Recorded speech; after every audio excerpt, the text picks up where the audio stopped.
Hello friends, मैं Arun Vishwakarma Arun sir maths YouTube channel पर एक बार फिर से आप सभी का स्वागत करता हूं। आज के इस वीडियो में हम डिस्कस करने वाले एमपीटेट वर्ग 3 पात्रता परीक्षा के उन कैंडिडेट के बारे में जो कि जिनका अभी तक डीएड या डीएलएड कंप्लीट नहीं हुआ है, जो लास्ट ईयर में या अंतिम वर्ष में अध्ययनरत हैं। तो ऐसे बच्चे जिनको लग रहा है कि ये प्री एग्जाम क्वालिफाई कर जाएंगे तो ये मेंस एग्जाम में बैठ सकते हैं या नहीं। प्री के बाद मेंस एग्जाम में ऐसे कैंडिडेट जो लास्ट ईयर में है अभी अपने डिप्लोमा या डीएड के कोर्स में, तो वो एग्जाम दे सकते हैं कि नहीं।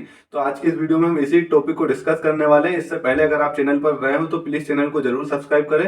एमपीटेट वर्ग 3 या किसी भी शिक्षक भर्ती से रिलेटेड कोई भी इन्फॉर्मेशन के लिए आप इस चैनल के साथ जुड़ सकते हैं। बेल आइकन को भी प्रेस कर ले ताकि आने वाली हर एक वीडियो का नोटिफिकेशन आपके पास टाइम टू टाइम पहुंचता रहे। तो आज हम बात करेंगे कहां से इसका रेफरेंस उठाएंगे। तो आज हम बात करेंगे इसका जो पात्रता परीक्षा एग्जाम हुआ था, उस पात्रता परीक्षा में जो पीईबी के द्वारा ईएसबी के द्वारा जो पात्रता परीक्षा की भर्ती संबंधी जो नियम पुस्तिका दी गई थी, जिसे हम रूल बुक कहते हैं, उसमें कुछ नियम दिए गए थे। उस नियम के बारे में उसी को आज हम देखेंगे डिटेल में, जिसमें आपको ये दिया गया है कि आप अगर लास्ट ईयर में है तो आप एग्जाम में बैठ पाएंगे या नहीं। जो प्री में बैठ सकते हैं वो क्या मेंस में बैठ पाएंगे कि नहीं, अगर उनका लास्ट ईयर चल रहा। तो इस सभी की इन्फॉर्मेशन रूल बुक में जारी की गई थी। अगर आपने नहीं पढ़ा तो इस वीडियो के माध्यम से आप देख सकते हैं।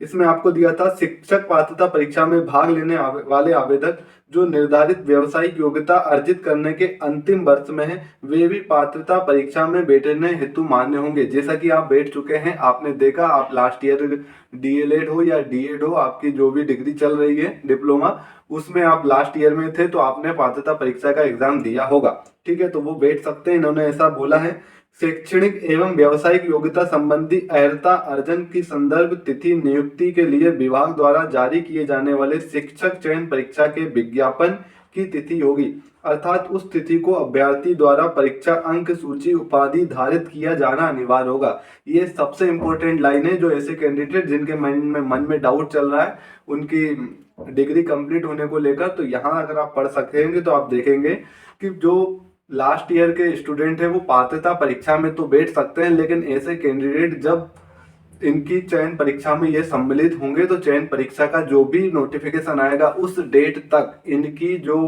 लास्ट ईयर कंप्लीट होनी चाहिए, या फिर हम कह सकते हैं कि इनका जो डिग्री डिप्लोमा जो भी ये कर रहे हैं वो कंप्लीट होनी चाहिए जिस दिन इसका जो चयन परीक्षा का नोटिफिकेशन आएगा।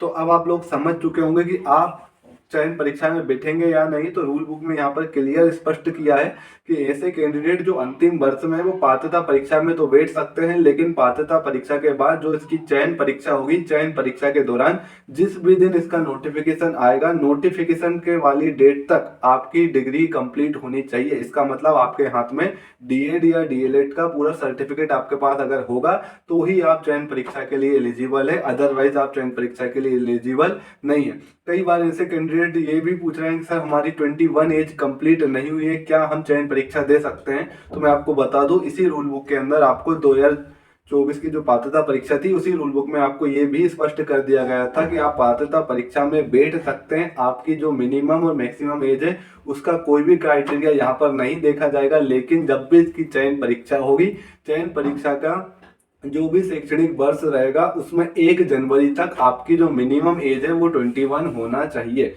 अगर आपकी शैक्षणिक वर्ष जिस दिन, मतलब जिस वर्ष में चयन परीक्षा होगी, उसके शैक्षणिक वर्ष 1 जनवरी को आपकी जो मिनिमम एज है वो 21 एज कंप्लीट हो जानी चाहिए। अदरवाइज अगर आपकी 21 साल एज कंप्लीट नहीं है तो भी आप चयन परीक्षा में नहीं बैठ सकते। तो आई होप मैं दोनों टाइप के कैंडिडेट का जो डाउट था मन में उसको क्लियर कर चुका हूँ। अगर इससे जुड़ी कोई भी डाउट अगर आपको फिर भी बचती है तो हमें कमेंट बॉक्स में कमेंट करके जरूर बताइए।